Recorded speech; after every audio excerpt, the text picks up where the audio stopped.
Olá, muito boa tarde, tudo bem com vocês? Bom dia, boa noite para quem vai assistir depois. Como vocês estão? Espero que bem. São Paulo muito frio.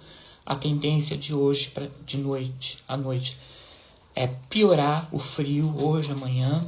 E enfim, vamos nos agasalhar e vamos nos lembrar dos nossos irmãos e irmãs de rua em situação de vulnerabilidade, ok? O assunto aqui vai ser sobre a página em branco. Só que essa tá escrita. Pois é, eu tenho visto aí algumas pessoas dedicando tempo, talvez para procurar até no chat GPT, para defender a pregação da folha em branco e do silêncio de Deus durante 400 anos. Como se estivesse ligando os 400 anos de cativeiro de Israel no Egito para isso. Será que é isso? Bom, não sei, porque quem está falando sobre esse assunto e defendendo o período intertestamentário é pessoas da Congregação Cristã do Brasil, que muito me assusta, porque aonde eles aprenderam essa palavra? Intertestamentário, silêncio de Deus. Uau! Pois é. Eu não sou teólogo, mas eu sou teologando. História. E eu tentei fazer um resumo, fiquei até a madrugada procurando alguma coisa, porque eu não sou de chat GPT. Não tenho nada contra quem faz pesquisa, mas assim, o chat GPT está formando médicos, está formando teólogos, está formando engenheiros. Você joga lá, e aí o que sai de lá, você sai propagando por aí como se fosse um especialista na área, né? E quando você vai ver, tem muita coisa que o chat GPT, ele dá errado. Então é melhor pegar os livros, ter paciência e fazer um rascunhozinho, não custa nada, né? Então vamos lá. Página em branco. Sociedade Bíblica do Brasil, SBB. Que é a Bíblia que a Congregação Cristã do Brasil usa. Ela tem uma folha em branco entre o Primeiro Testamento e o Segundo Testamento. Por que aquela folha em branco ali? Porque dividir Primeiro e Segundo Testamento. E se você quiser anotar alguma coisa, você pode anotar, assim como tem páginas em brancos também na Bíblia, ou nas Bíblias, por aí você pode fazer anotação. Gente, a Bíblia é um livro. Quer dizer, são livros. E você pode grifar, você pode riscar, que Deus ele não vai te matar, fica sossegado. A Sociedade Bíblica usa essa página em branco.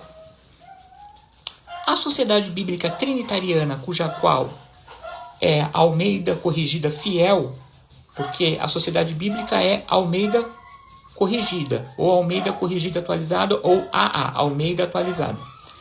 A Sociedade Bíblica Trinitariana produz somente a Almeida Corrigida Fiel. Por que fiel? Porque ela é fiel aos textos massoréticos e os recéptos. Aí vocês procurem o que é massorético e recéptos, porque o pessoal aí está sabendo muito de teologia, então vai saber o que é massorético e recéptos.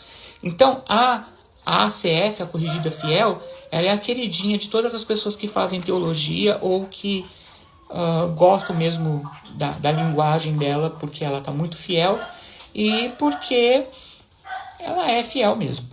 E as igrejas batistas utilizam muito a Bíblia da Sociedade Bíblica Trinitariana. Eu aconselho vocês terem.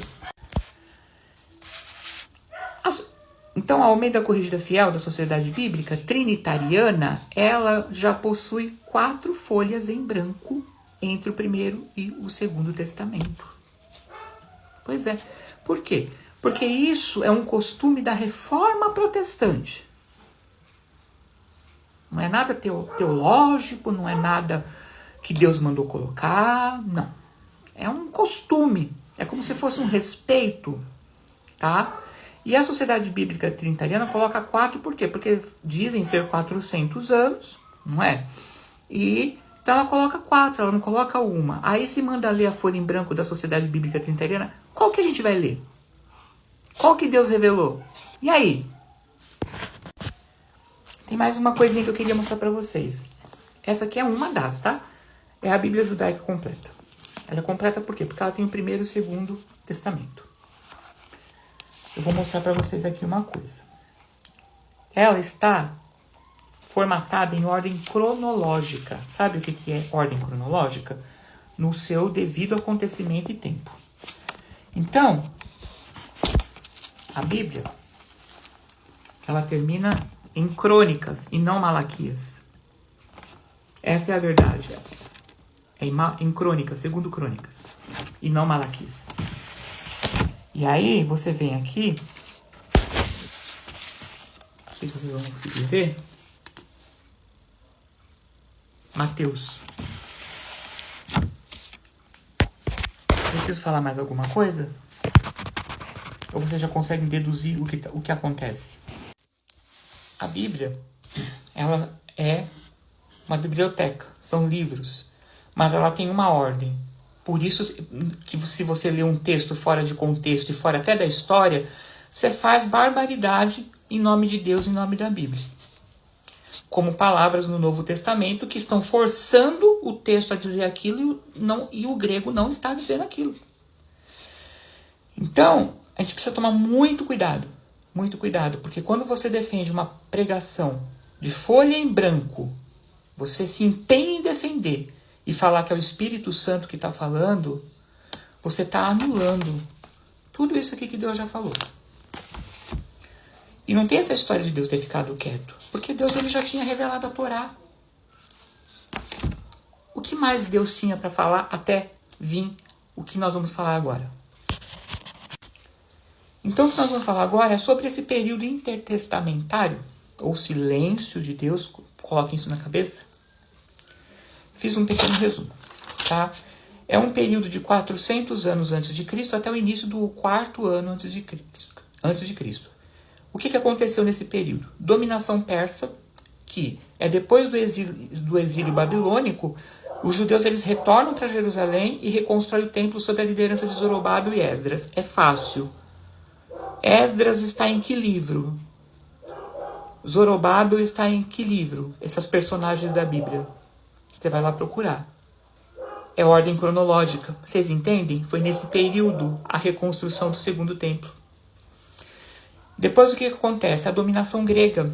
E com a conquista de Alexandre o Grande, que todo mundo já deve saber quem é, em 332 a.C., a Palestina, onde Jesus nasceu, que vocês acham que vamos orar por Israel. Cuidado, hein?